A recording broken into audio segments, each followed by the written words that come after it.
Chance পাওয়ার মূল হাতিয়ার কি? যে একটা চ্যাপ্টারের প্রত্যেকটা টপিক থেকে কিন্তু মেডিকেল ভর্তি পরীক্ষার প্রশ্ন আসে না, একটা পয়েন্ট যদি বলি যেটা তোমাকে মেডিকেলে চান্স পাবে, হোয়াট ইজ দ্যাট? এক্সাম দেওয়া তোমার জন্য very very very very important. যেখানে যত এক্সাম হচ্ছে এক্সাম অ্যাটেন্ড করো, তো তোমার গদ বাঁধা একটা চ্যাপ্টারের সবকিছু মুখস্থ করতে হচ্ছে না। আমি প্রত্যেকদিন সকাল 10টায় বাসায় নিজে একটা এক্সাম দিতাম, যাতে করে আমার মনে হতো যে এটা আমার মেডিকেল ভর্তি পরীক্ষা হেল্প করবে। আসসালামু আলাইকুম, আমি ফারিয়া এরব, মেডিকোলজি ইনস্ট্রাক্টর, স্যার সলিমুল্লাহ মেডিকেল কলেজে 4th ইয়ারে অধ্যয়নরত আছি। আজকে আপু তোমাদেরকে দেখো কি প্রশ্নের উত্তর দিব। মেডিকেলে চান্স পাওয়ার মূল হাতিয়ার কি, বা একটা পয়েন্ট যদি বলি যেটা তোমাকে মেডিকেলে চান্স পাবে, হোয়াট ইজ দ্যাট? ঠিক আছে, দেখো আমি তোমাকে বলি সঠিক স্ট্র্যাটেজি ফলো করা। এখন তুমি তো এখানে আপু সবাই তো একই কথা বলে, সঠিক স্ট্র্যাটেজি ফলো করতে হোয়াট ইজ দ্যাট সঠিক স্ট্র্যাটেজি? তো সঠিক স্ট্র্যাটেজির মধ্যে চলে আসে হচ্ছে দেখো প্রশ্ন ব্যাংক অ্যানালাইসিস করা এবং তোমার এক্সাম দেওয়া। তো হোয়াট ইজ প্রশ্ন ব্যাংক অ্যানালাইসিস? আপনি যেই কোনো কোচিং সেন্টারে পড়েন না কেন, সেখানে আপনাকে একটা কোয়েশ্চেন ব্যাংক দেওয়া হয়েছে। এই কোয়েশ্চেন ব্যাংকটা থেকে আপনি দেখবেন যে আপনার একদম মেডিকেল ভর্তি পরীক্ষা ছাড়াও আপনার প্রত্যেকটা একদম টপিক ওয়াইজ, ধরো বায়োলজির ক্ষেত্রেই কোষের গঠন যদি চ্যাপ্টারটা হয়, এর মধ্যে একদম ধরো মাইটোকন্ড্রিয়া থেকে, রাইবোজোম থেকে, লাইসোম থেকে, একদম টপিক ওয়াইজ তোমাকে দেওয়া আছে কোন টপিক থেকে কোন বার কোন প্রশ্ন এসেছে। এই প্রশ্ন ব্যাংক অ্যানালাইসিসটা যে ভালো করে বুঝবে, তাহলে তুমি একটা জিনিস ফার্স্ট অফ অল তুমি বুঝে যাবে কি, যে একটা চ্যাপ্টারের প্রত্যেকটা টপিক থেকে কিন্তু মেডিকেল ভর্তি পরীক্ষার প্রশ্ন আসে না। বলতে পারো কিছু সিলেক্টিভ টপিক থেকে সিলেক্টিভ টাইপেরই প্রশ্ন আসে, এর বাইরের প্রশ্ন কখনো আসে না।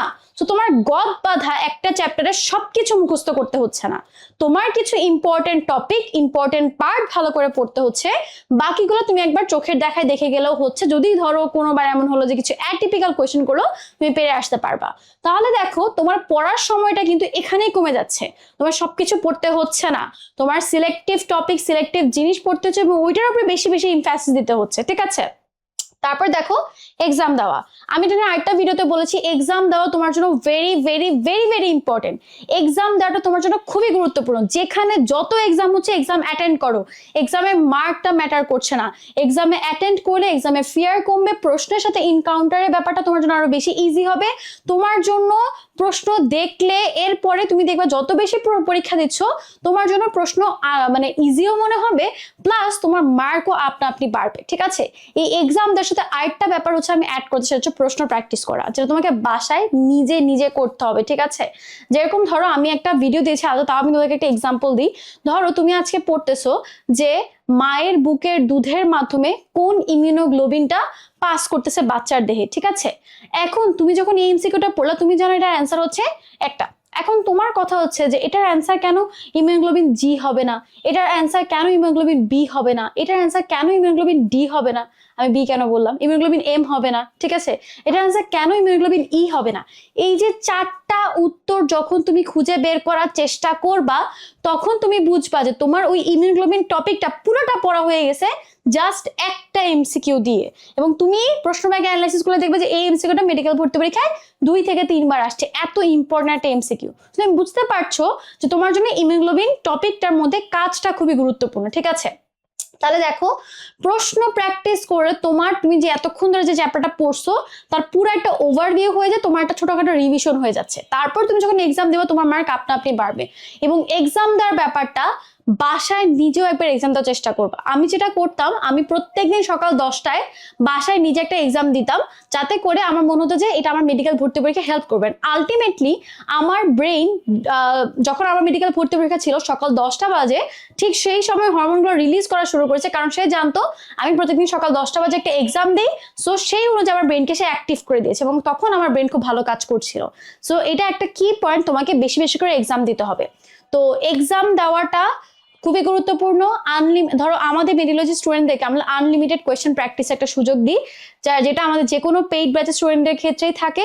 তো তুমি একটা চ্যাপ্টার থেকে যত খুশি তত প্রশ্ন সলভ করতে পারো, যতক্ষণ পর্যন্ত তোমার কাছে মনে হচ্ছে যে না চ্যাপ্টারটা আমার ওভারভিউ হয়ে যাচ্ছে। আমি ভিডিওর মধ্যে আরেকটা মেসেজ দিয়ে দিই, আমাদের কিন্তু 14 তারিখ পুরো বাংলাদেশে 12টা জোনে আমরা মেডিকোলজি ন্যাশনাল চ্যাম্প নিচ্ছি, যেখানে অলরেডি তোমার 12,000-এর মতো স্টুডেন্ট এনরোল মানে রেজিস্ট্রেশন করে ফেলেছে। সো পুরা বাংলাদেশের স্টুডেন্টদের সাথে তোমার কম্পিটিশন করার একটা সুযোগ থাকছে।